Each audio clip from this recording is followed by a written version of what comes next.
2011, o então presidente do Senado, José Sarney, convocou uma comissão de juristas de alto nível com um objetivo específico: redigir o anteprojeto do novo Código Penal brasileiro. Depois de analisar sugestões de milhares de cidadãos, 800 emendas e mais de 140 projetos de lei, o relatório chega à Comissão de Constituição, Justiça e Cidadania do Senado. Para comentar o novo texto, Cidadania recebe a professora e doutora em Direito Penal, Soraya da Rosa Mendes. Seja bem-vinda, doutora. Obrigada. O que aconteceu com a sociedade brasileira desde quando foi promulgado, quando foi editado o Código de 1942 até agora, quando estamos às vésperas de ter um novo Código Penal? Na realidade, nós temos assim diversas reformas, micro-reformas, que foram necessárias ao longo desses 60 anos de vigor desse código. Justamente pelo que você fala, pela mudança nos costumes ou até mesmo pela mudança de referenciais teóricos. Então, nós temos lá em 1984, por exemplo, toda uma reforma ampla da parte geral do Código Penal.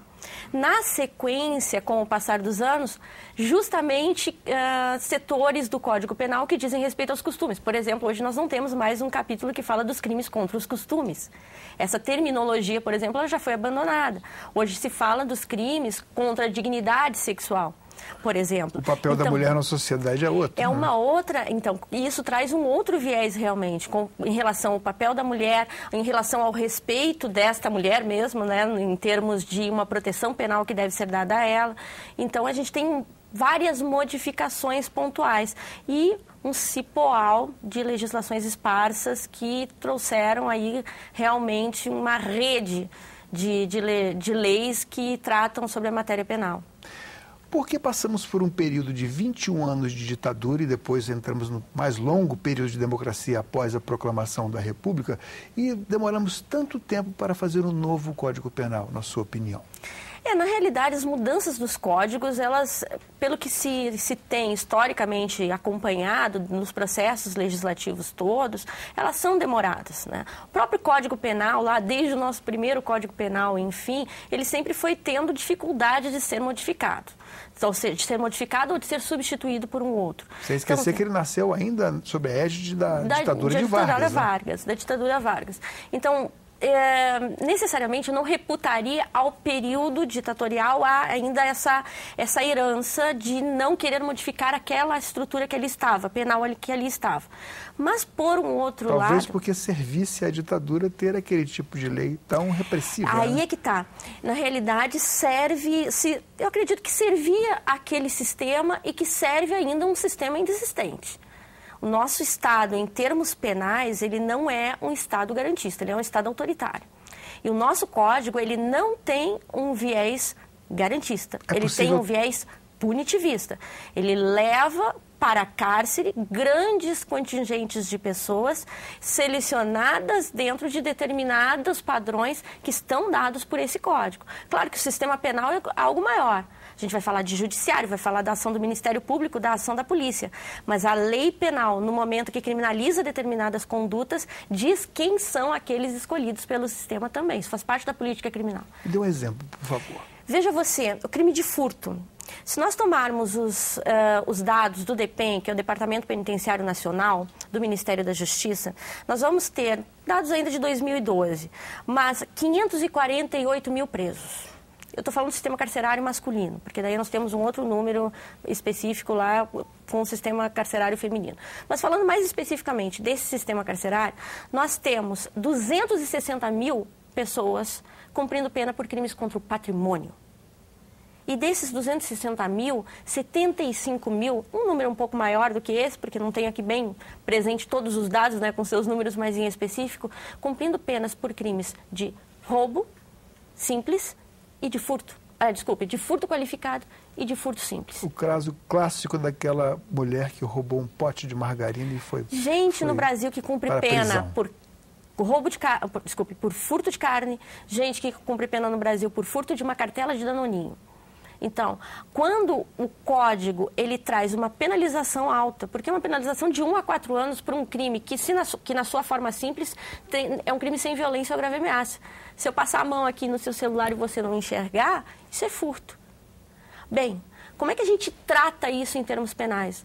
Se trata isso em termos penais como um crime que tem uma relativa gravidade, a ponto de, se eu devolver a você este celular, eu ainda assim responderei processo. E você concorde, eu ainda assim responderei processo, eu ainda assim receberei uma pena. Com uma diminuição, é bem verdade, mas ainda assim receberei uma pena.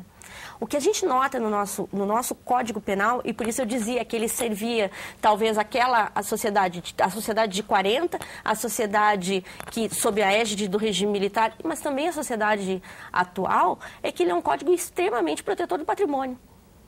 Então, a preservação do patrimônio é que faz com que a gente tenha um contingente extremamente grande de pessoas na cárcere que talvez não precisassem estar lá. Mas o novo texto não representa um avanço com relação a isso? Com relação a isso, não.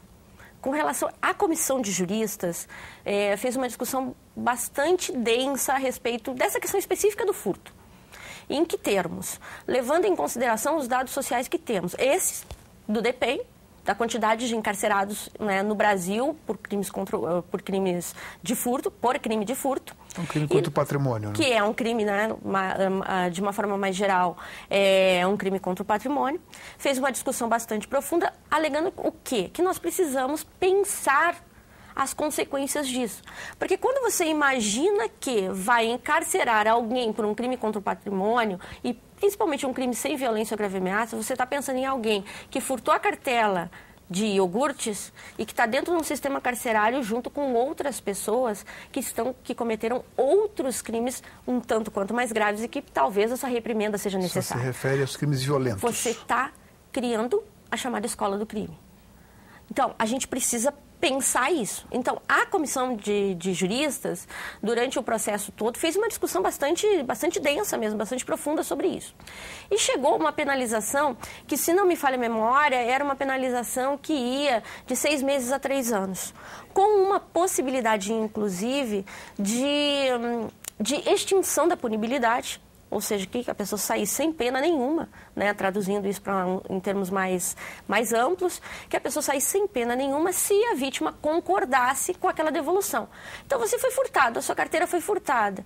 Aí você chega na audiência, não, olha, tudo bem, você me devolve minha carteira, me devolve meus documentos, olha, o dinheiro que eu tinha lá era R$50, devolveu.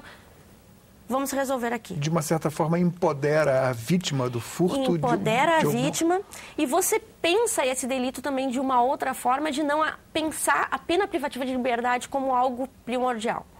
Bem, passou essa discussão na comissão de juristas, eu ainda teria algumas outras considerações para entender que poderíamos até avançar mais nesse sentido.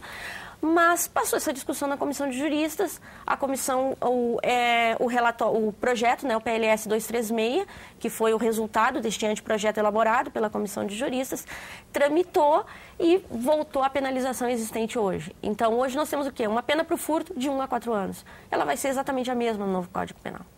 Então, o risco de incidir a partir do julgamento e dos preconceitos vigentes na sociedade sobre aqueles pobres, aqueles jovens pobres e negros. Exatamente. Olha, e essa é uma questão muito interessante, eu gosto sempre de dizer, porque parece sempre que é um discurso profundamente ideológico você dizer que o sistema carcerário brasileiro, ele é um sistema superlotado, e isso todos estamos vendo até pelas tragédias que estão sendo apresentadas aí pela imprensa ultimamente, mas que é um discurso ideológico dizer que ele é composto por pretos e pobres.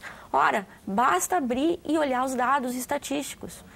Mas, professora, a sociedade nas ruas parece que cobra alguma efetividade do poder público. Mas aí é que está. Cobra alguma punição para quem pratica os delitos. Aí é que está. O direito como um todo, mas o direito penal muito mais especificamente, ele exige racionalidade. Então, você imagine, se nós punirmos todos os crimes cometidos e ninguém neste país está livre de cometer, ou talvez já tenha cometido algum delito. Crimes fiscais, crimes de contra o meio ambiente. Dada a quantidade de tipos penais existentes, é quase impossível que alguém não tenha cometido um delito. Mas, de qualquer sorte, se nós tratarmos o direito penal como a mão que vai resolver mazelas sociais, nós estamos lançando mão da pior mão. 1, porque ela é mais gravosa, porque cerceia a liberdade. Mas 2, porque também economicamente isso não é viável. Mas existe uma figura na lei, no Código Penal, eu não sou especialista, por favor me corrija se eu estiver falando alguma bobagem, que é o aspecto coercitivo. A possibilidade de uma punição efetiva deve gerar, deve de certa forma ser um fator preventivo para que a pessoa não cometa o delito. Agora, volto então utilizando a sua própria fala, dizendo da efetividade. Quando você tem, e isso são alguns dados e alguns estudos apontam, quando você tem alguém que cresceu no mundo das... Isso não quer dizer que alguém que esteja num determinado... Não vamos criar nenhum critério determinista aqui, dizendo, porque nasceu em tal lugar, assim será. Não é disso que eu estou falando. Mas alguém que está no mundo do crime e já cometeu um homicídio, 2 homicídios, latrocínio... Quando você diz que a pena deixou de ser de 30 anos e passou a ser de 40, faz alguma diferença? Não faz. Professora, agora, Perdão. Agora, se houver uma reprimenda efetiva, e eu não estou falando de endurecimento, porque é a progressividade da pena, não, mas se houver uma reprimenda efetiva, isso pode servir, né, entre enormes aspas, como um critério preventivo. Tal como você disse. Isso a gente chama de prevenção, né? Então, a prevenção é uma prevenção geral, uma prevenção especial, enfim, termos um pouco mais técnicos, mas isso realmente existe, esse aspecto da coerção. Mas isso vai existir dentro de um sistema efetivo. A senhora se referiu até em termos um tanto depreciativos à quantidade de leis existentes no Código Penal anterior. Bom, o atual código, que é um projeto que está aqui, que a comissão acaba de entregar, foi relatado pelo senador Pedro Táxi, de Mato Grosso, ele reduziu os tipos penais do código anterior de 1.750 para, se não me engano, 590. 355, que é o dado que eu tenho aqui. Bom, que tenha reduzido para pelo menos em 2/3. Isso não representa um avanço? É que, na realidade, assim, isso a Comissão de Juristas se preocupou em fazer. Ela buscou codificar toda a legislação penal. Então, assim, esses 1.700 artigos não são 1.700 artigos dentro do Código Penal. Nosso código hoje... Fala em tipos penais. Tipos penais. Não sei. Artigos, tipos penais, enfim. Mas esses tipos penais que estão, esses 1.700 tipos penais, eles estão não só no Código Penal, mas na legislação esparsa. Então, nós temos lei dos crimes contra a fazenda pública, nós temos leis dos crimes hediondos, nós temos leis com relação à criminalidade organizada, enfim, nós temos leis esparsas. Somando tudo, vai dar esses 1.700. A ideia da Comissão de Juristas, e essa é uma ideia boa, era codificar, era trazer lá os crimes eleitorais, né, os crimes contra o meio ambiente, né, e todos esses demais que eu já mencionei, distribuição temática dentro do Código Penal. Isso é uma estratégia boa, em princípio. O que seria necessário e ainda mais importante para sustentar essa estratégia lançada pela Comissão de Juristas? Seria que existir um mecanismo que proibisse a modificação do Código, não proibisse a modificação, me reformulo, mas que trouxesse uma dificuldade para a modificação do Código Penal no processo legislativo. Explico por quê. Porque quando nós estamos tratando de modificação da lei penal, como eu disse antes, nós estamos tratando essencialmente da liberdade. Porque, essencialmente, a pena utilizada no Brasil é a pena privativa de liberdade. Se utiliza muito pouco das penas pecuniárias, da multa, ou de outras penas alternativas, prestações de serviço à comunidade, enfim, se lança muito pouco mão disso. O novo projeto, ele mostra isso. Praticamente todos os crimes está prevista prisão. Então, neste sentido, seria interessante que o processo de modificação da legislação, ele fosse sempre um processo mais amadurecido e mais pensado. Daí eu vou fazer um breve paralelo. Lá na Constituição diz, quando a Constituição exigiu lei complementar, precisa de um quórum maior. Precisa o quê? De maioria absoluta. Não é isso? Talvez um quórum como esse para modificar a legislação penal faria com que houvesse um amadurecimento maior e uma discussão maior no âmbito do legislativo.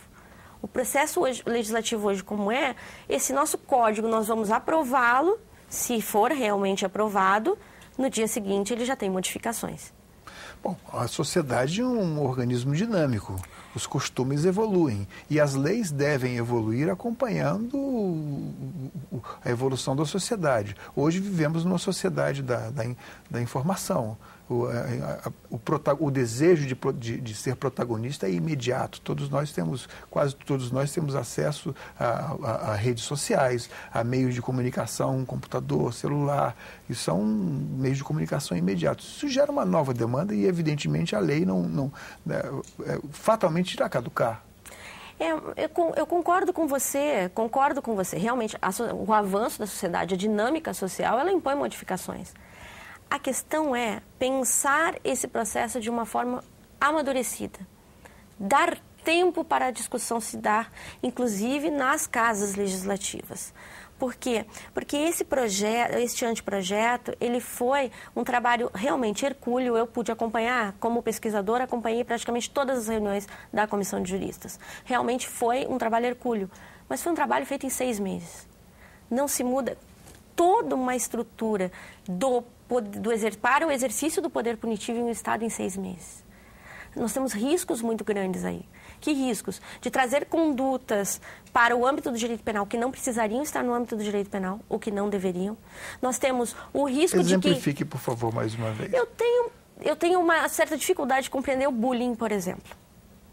Até pela forma como ele está tipificado. Seria uma intromissão do Estado nos direitos, nas esferas dos direitos individuais? Um dos princípios fundamentais, dos pontos fundamentais que se sustenta o direito penal é a chamada subsidiariedade.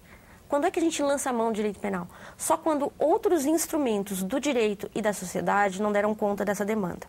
Então vamos pensar no seguinte: quem é que pratica bullying de uma forma geral? Crianças, talvez nem tanto, mas acontece, e adolescentes. Há um certo exagero nisso. Como é que a gente resolve uma situação como essa?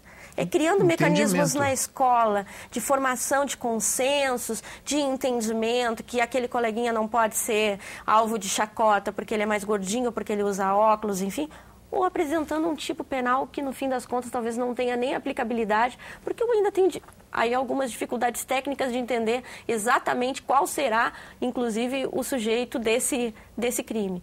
Então, como é que a gente resolve uma situação como essa? Então, essa dinâmica toda, ela precisa ser pensada com calma. Faça um paralelo, então, com a lei da palmada, por exemplo, que é uma lei que visa, aliás, com muita propriedade, reprimir o responsável por o menor com que exerça castigos físicos violentos. Na realidade, assim, eu tenho uma visão aí, até como mãe, enfim, a respeito de uma situação como essa. Eu, em tese, concordo com a intenção do projeto. Eu acho que realmente as crianças não devem apanhar. Mas é uma intromissão na vida privada. Mas eu não lançaria a mão do direito penal para esse tipo de regulação. Eu acho que nós podemos e nós precisamos em sociedade, e eu vou me socorrer da própria Constituição. Quando a gente fala quando existe lá na Constituição, construção de uma sociedade livre, justa e solidária, isso depende da nossa capacidade de sermos justos, solidários e respeitarmos a liberdade do outro. Então a gente precisa construir isso culturalmente. Não quer dizer que em algumas searas não seja necessário o direito penal. Eu, por exemplo, como sou uma teórica, mas sou feminista também. Então, a gente já teve algumas discussões bastante sérias a respeito da necessidade ou não do direito penal em situações de violência doméstica e familiar. Eu não tenho dúvida de te afirmar que, nesses casos, é necessária, sim, a intervenção do Estado. Agora, em casos como esse notadamente do bullying, de que forma é melhor resolver? É ameaçar o adolescente e dizer assim, você vai para a cadeia se você chamar o outro de gordinho? Ou é melhor sentar e conversar? É possível. Isso é possível.